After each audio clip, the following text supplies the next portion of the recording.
সেদিন স্কুল থেকে এসে সামান্য কিছু মুখে দিয়ে রেডি হয়ে বরের বাইকে চেপে বেরিয়ে পড়লাম। যাচ্ছিলাম তিলোত্তমার জন্য পথে নামতে।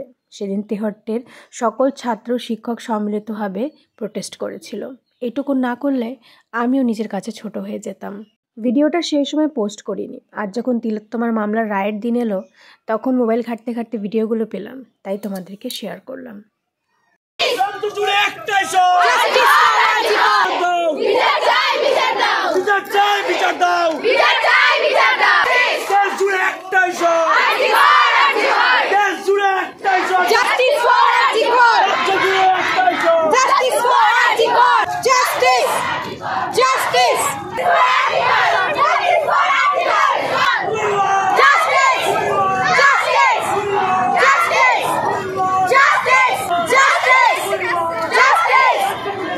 এখানে আসা বেশিরভাগ মানুষই একে অপরের অচেনা, কিন্তু আমাদের প্রত্যেকের গলার স্বর, আমাদের প্রত্যেকের মনের মধ্যে একটাই কথা ছিল, উই ওয়ান্ট জাস্টিস।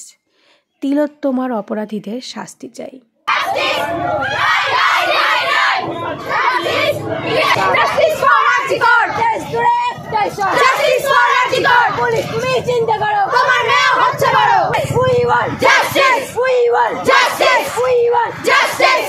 শুধুমাত্র শিক্ষক আর ছাত্ররাই না, সমাজের প্রতিটি স্তরের প্রত্যেকটা মানুষই এই প্রোটেস্টে অংশগ্রহণ করেছিল। রাত্রি তখন 8:30। আমাদের মিছিল তখন বড় থেকে অনেক অনেক অনেক বড় হয়ে গেছে। তার শুরু বা শেষ কোথায় তা চোখে দেখা যাচ্ছে না।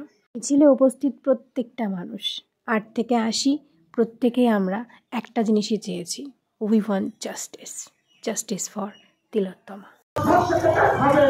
হবে না